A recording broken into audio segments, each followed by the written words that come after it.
Até que ponto as incertezas conjunturais estão afetando o desenvolvimento do Brasil?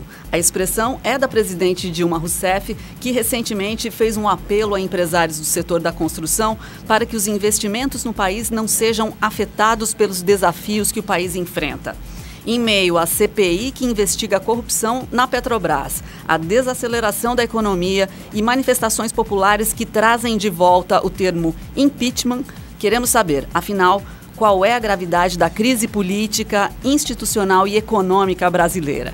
É sobre isso que nós vamos conversar no Viva Voz de hoje, que está no ar pela rádio e também pela TV Univale. Hoje quem me acompanha é o acadêmico de jornalismo Lucas Gabriel.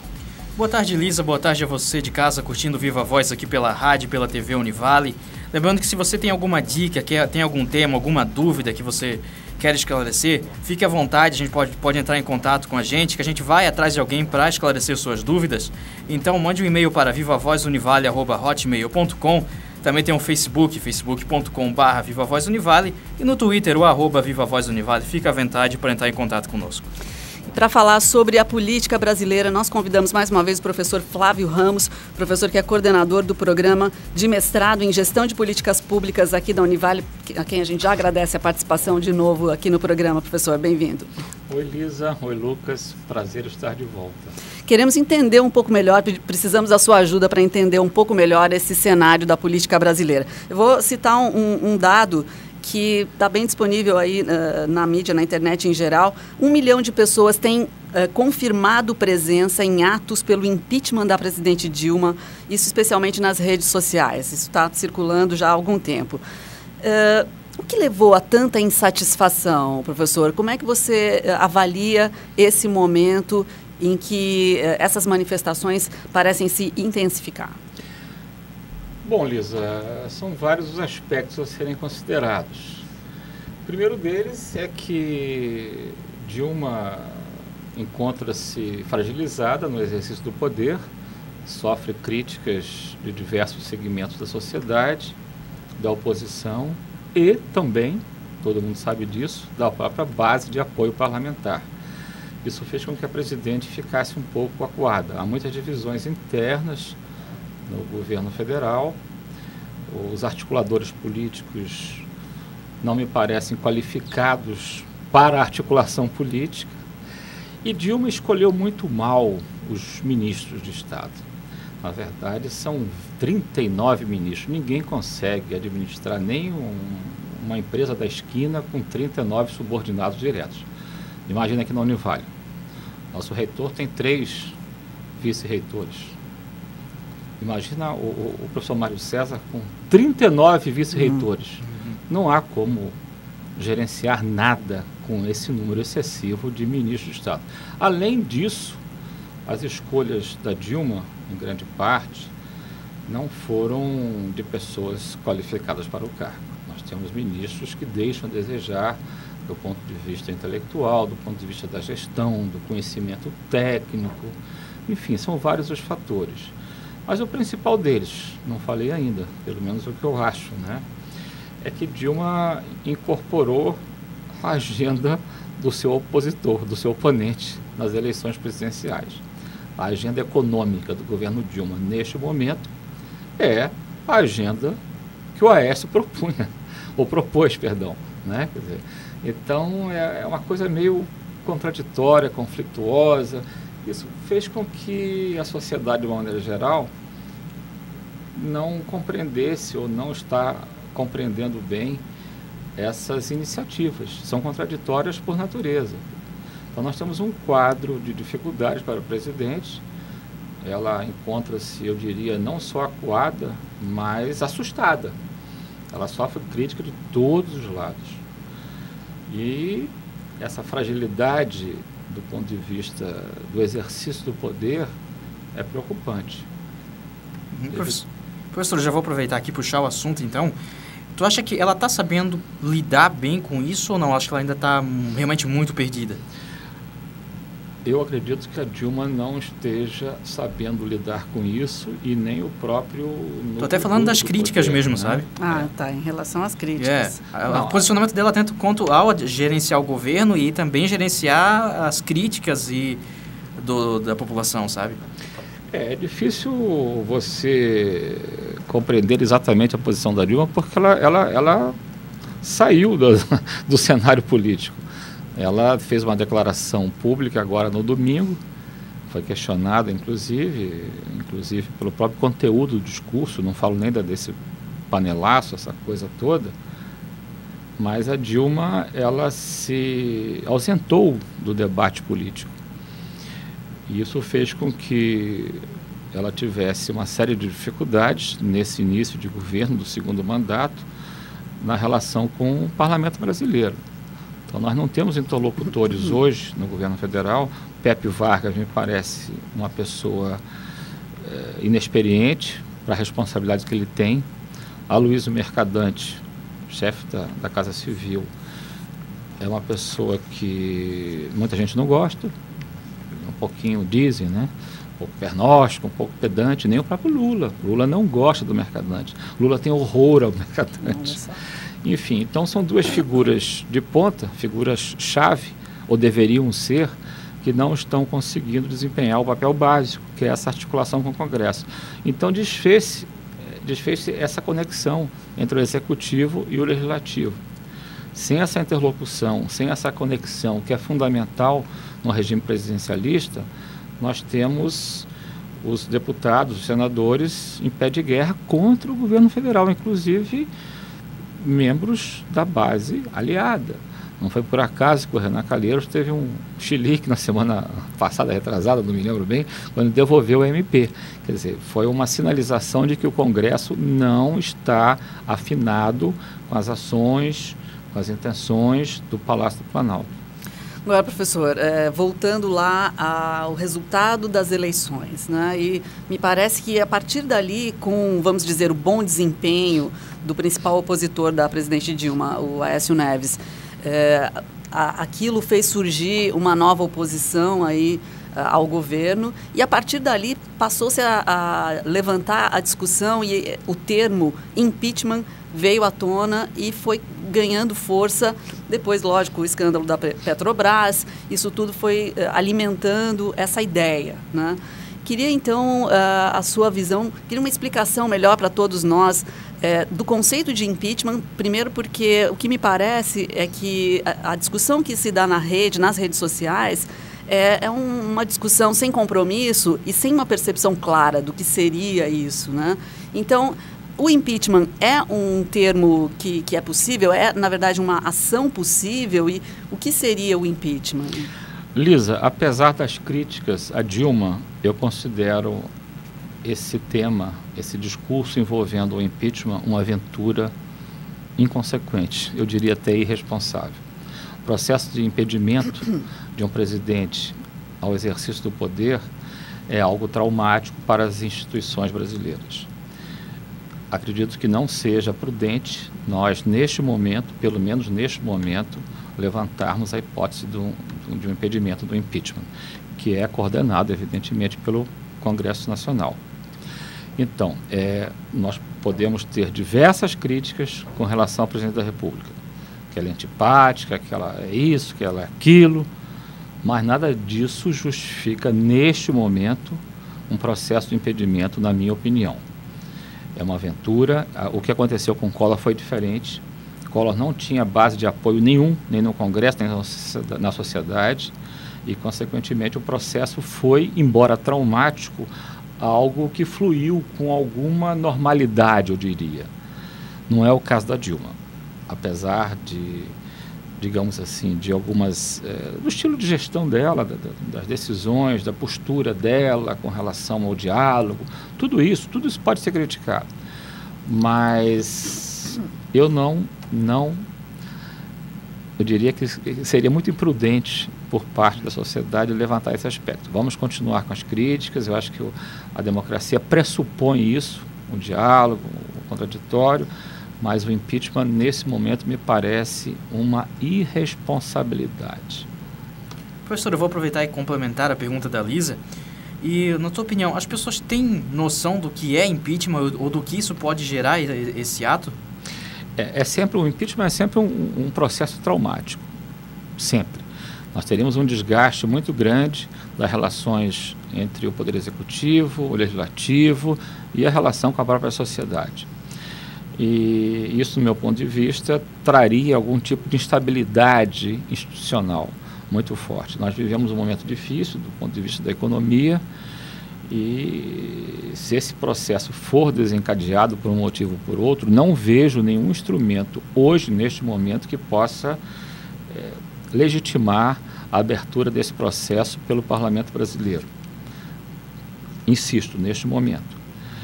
E não podemos esquecer de um detalhe importantíssimo, importantíssimo. Apesar da Dilma ser supostamente antipática, má gestora, etc., etc., etc., vamos ressaltar o seguinte: Dilma foi eleita democraticamente. Goste-se dela ou não, é a presidente da República legitimamente eleita. Há que se respeitar isso, imagino eu. Eu acredito que, inclusive, tem uma confusão, o que a gente percebe nas redes sociais. Muita gente, sem conhecer claramente as consequências desse ato do impeachment, imaginam que a retirada da presidente Dilma significaria a ascensão do seu opositor na campanha eleitoral, que seria o Aécio Neves. Por incrível que pareça, não é isso, né, professor? Não, de jeito nenhum, muito pelo contrário. Nós teríamos, embora a Constituição tenha, no caso do impeachment, tenha um tempo mínimo, né, para que isso ocorra, mas nós teríamos Michel Temer na condição de substituto eventual da Dilma e, na sequência, Eduardo Cunha. Ou seja, é complicado, é muito complicado, né? O PMDB teria acesso ao poder com duas figuras de expressão nacional, mas figuras que, de uma maneira ou de outra, são questionáveis do ponto de vista também da gestão, e inclusive Eduardo Cunha está na lista dos lava-jatos aí, né, desse pessoal todo envolvido com escândalos. Quer dizer, então é muito complicado você ter na linha sucessória da presidente pessoas que não despertam, eu diria, e aí novamente uma opinião muito particular, muito pessoal, não despertam muita, eu arriscaria dizer, confiança. Certo. Agora, insistindo no trâmite legal de um possível processo de impeachment, quem poderia solicitar o impeachment? Como seria o caminho? Todo processo de impedimento do exercício do poder de um presidente da República, pelo menos é o que prevê a nossa Constituição, eu não sou um jurista, mas enfim, é o Congresso Nacional, é o Parlamento, é o Congresso e especificamente a Câmara dos Deputados, que é presidida pelo Eduardo Cunha. Certo. E hoje, no Parlamento brasileiro, nós temos interesses os mais diversos possíveis, dos mais obscuros, né, aos mais evidentes, que efetivamente lida com esse intrincado jogo do poder. O poder é algo que seduz. Então há muitos interesses em jogo, por parte da oposição, por parte da própria situação e dos partidos da base aliada. E nesses mesmos partidos você tem divisões internas fortíssimas, inclusive no próprio PT, eu diria. O PT tem divisões históricas internas e muitas delas querem que Dilma, digamos, se afogue, né, ao longo do tempo, para que outras opções surjam, do ponto de vista da densidade eleitoral, das possibilidades que possam aparecer pela frente, né? Professor, aproveitando que você citou a Operação Lava Jato, eu acho interessante para a gente saber o que impacto, né, essa CPI trouxe no cenário político atual. Bom, a CPI começou agora, há pouco tempo, né? Teve um depoimento bombástico na última terça-feira de um gerente da Petrobras, que só ele teria recebido de propina e suborno 97 milhões de dólares. Quer dizer, isso surpreendeu inclusive, né, Lucas, a sinceridade dele. É verdade. Ele falou em 100 milhões de dólares, como a gente fala assim, sei lá, em R$50. Impressionante. E ele foi taxativo. Não, eu recebi propina, eu ganhei tanto e repassei tanto. Ele foi extremamente didático e é impressionante como ele foi, do ponto de vista da sinceridade, algo passível até de você achar graça. Não é possível, isso é uma coisa horrorosa. Um tanto como se fosse natural um pouco. Sim, né? Exatamente. Ele naturalizou, vulgarizou, eu diria, a corrupção. E ele faz o histórico todo de quando começou o esquema, quando ele se institucionalizou e por aí afora. Foram sei lá quantas horas de depoimento e isso foi impressionante. A maneira natural, entre aspas, como ele comentou sobre isso. Pois é. Isso assusta. Com certeza. Lisa, isso assusta e muito. Aliás, estamos bem assustados e tentando entender esse panorama da política brasileira. A gente vai fazer um intervalinho, mas daqui a pouco voltamos a conversar com o professor Flávio Ramos. Muito bem, já estamos de volta. Esse é o Viva Voz aqui pela rádio, pela TV Univale. Hoje estamos conversando com o professor Flávio Ramos a respeito do cenário político atual aqui no Brasil. Pois é, voltando então à discussão sobre a CPI da Petrobras e sobre essas ideias que parecem acompanhar a história do Brasil, né? Que é a ideia de propina, é um termo que está muito agora de novo sendo discutido, e de que maneira essas negociações surgem meio que como é assim mesmo, né? Um pouco vai no discurso dos políticos envolvidos. E aí eu queria mencionar esses 49 políticos que foram citados na lista do gerente, é o Rodrigo Janot, é o nome dele, né? E... esse é o procurador. Esse é o procurador, desculpa, o procurador, né? que assumiu e resolveu denunciar, desculpa. Bom, enfim... Como é que você vê, professor Flávio, o envolvimento desses 49 políticos, pelo menos citados, e também a reação deles, né? Porque muitos deles reagiram de formas bem diferentes. Queria que você fizesse uma leitura desse momento. É isso, Lisa. Isso apenas ressalta o desgaste do parlamento brasileiro com relação à leitura que a sociedade faz dessa instituição. E o pior, nós temos o presidente da Câmara dos Deputados, Eduardo Cunha, até algum tempo uma figura inexpressiva no parlamento. O nome dele está vinculado, né, a esses políticos supostamente corruptos. E não apenas ele, mas também o presidente do Senado Federal, Renan Calheiros. Então nós temos duas figuras de ponta da República Brasileira que estão envolvidas em escândalo. Isso pode, no decorrer das próximas semanas, dos próximos meses, levar a uma crise institucional, que são duas figuras de fundamental importância, né, na história do parlamento e na atuação política. Então isso deixa a sociedade perplexa e só reforça esse distanciamento que as pessoas têm, os cidadãos que pagam impostos, das instituições políticas. Isso é muito ruim para a democracia.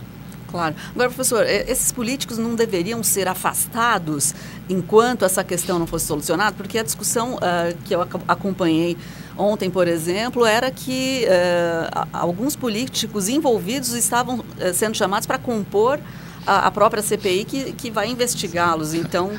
Eu queria lembrar que o Renan Calheiros foi ministro da Justiça e não faz muito tempo. É claro que eles deveriam ser afastados. Se tivessem um comportamento ético, primeira decisão, primeira conversa que eles teriam com a própria sociedade seria essa. Eles mesmos deveriam se afastar. Mas você está lidando com profissionais da política. Se fosse você, Lisa, Lucas, eu, a gente sairia... no dia seguinte, iriam para casa... Fugindo de medo, talvez, né? Não, em respeito à situação. Em respeito também, a tudo, né? Quer dizer, mas não são pessoas como a gente, não são pessoas comuns. São, como o próprio, é uma herança colonial, né?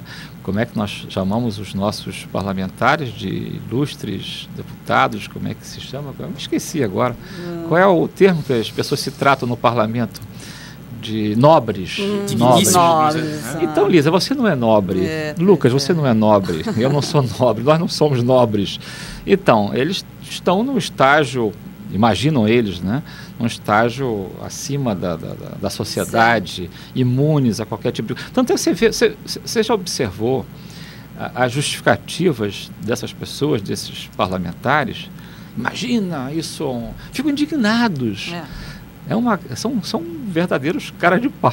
Pois é, né? Usando parece que realmente você está uma gíria, um termo coloquial, Exatamente, estão indignados e mostram essa indignação pública, quer dizer, é um absurdo. Agora, você acredita que haveria um jogo político capaz de mencionar alguém que não estivesse fazendo parte desse esquema de corrupção, apenas para envolver politicamente? Enfim, até que ponto isso também pode ser invenção? Essa foi a grande crítica ao Procurador-Geral da República, que ele teria selecionado alguns nomes em função de interesses, mas isso vira a teoria da conspiração, né?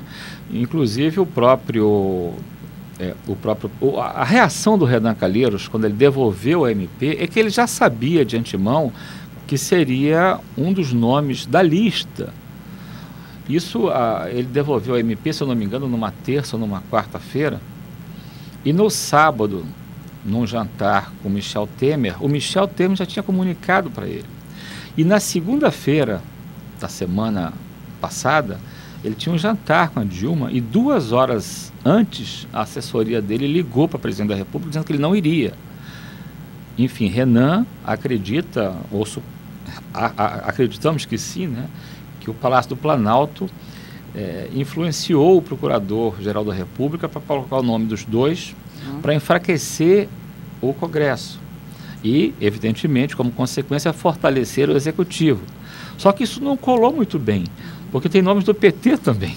Pois é. Então isso não faz sentido, pelo menos para mim. Senão não haveria o nome do PT, porque aí o próprio PT também pode utilizar o mesmo argumento.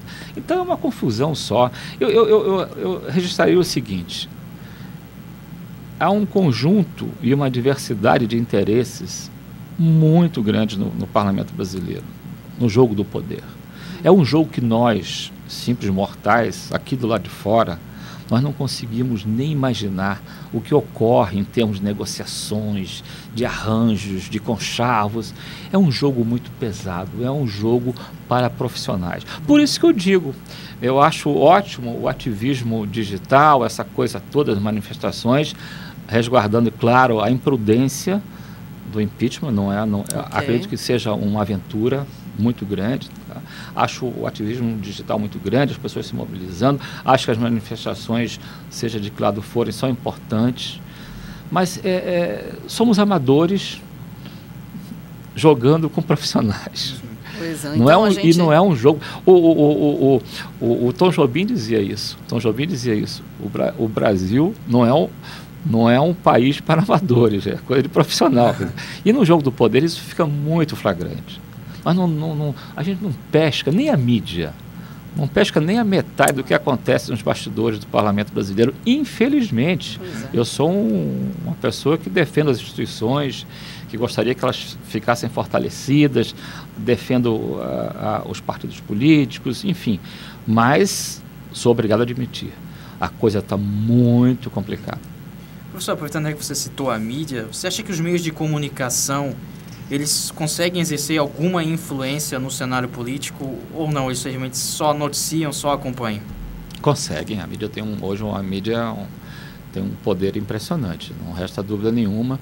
Agora, embora, claro, a oposição, ou melhor, a situação, critique os grandes órgãos da mídia brasileira, há que se respeitar o caráter investigativo da mídia. É impressionante a capacidade e a qualidade de jornalistas que conseguem descobrir coisas investigando.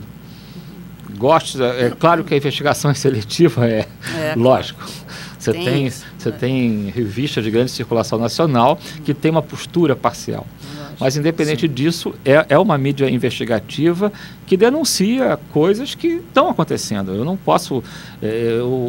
o mensalão, na minha opinião, o petrolão, não é uma invenção da mídia, nem da burguesia, nem das classes médias ou coisa do gênero. Existe, isso aí está acontecendo. Cabe ao governo ter uma postura ética e equacionar esses problemas todos e dar um sentido, uma postura correta para as instituições. A tão discutida reforma política, ela pode vir em que sentido? Quais são as principais propostas que poderiam surgir com uma reforma política? Não, isso é uma discussão que já vem de mais de 20 anos. Agora ganhou força, ganhou emergência o Distritão.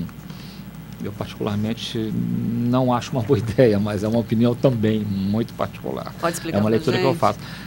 O distrição, ele enfraqueceria mais ainda os partidos políticos e tornaria a competição interna do próprio partido muito forte, quer dizer, porque na verdade os mais votados seriam eleitos, independente das siglas.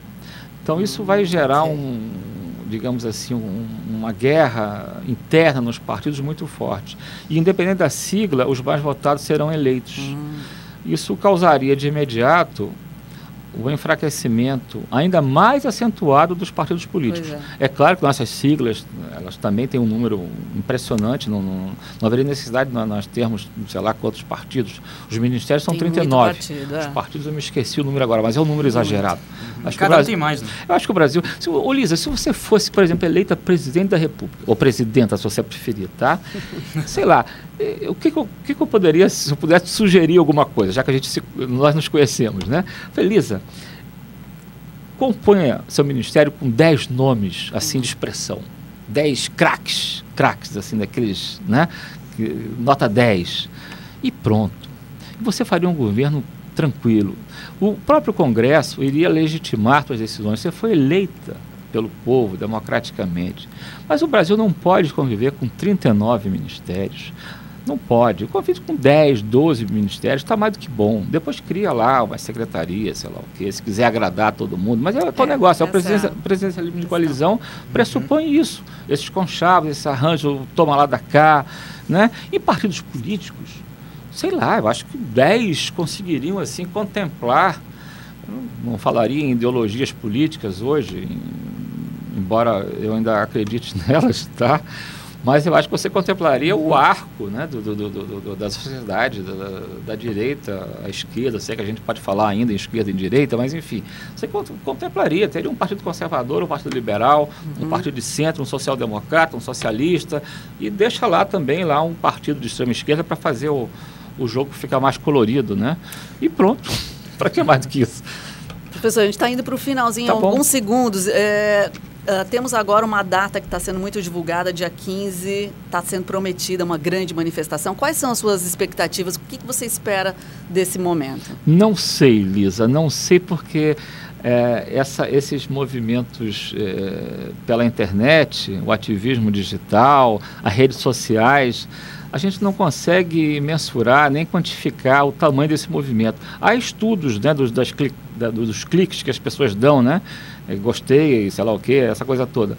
Mas é difícil prever ou projetar algum tipo de número e a densidade possível das pessoas nas ruas no próximo domingo. Eu não arriscaria palpite algum.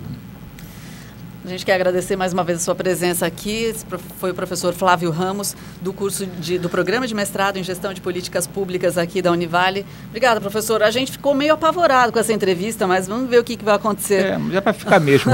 Temos que nos preocupar, né, pelo jeito. Temos. É isso, né, Lucas? É isso mesmo. Muito obrigado, Flávio. Obrigado a você de casa que nos acompanhou aqui em mais um Viva Voz. Suas ideias em alto e bom som.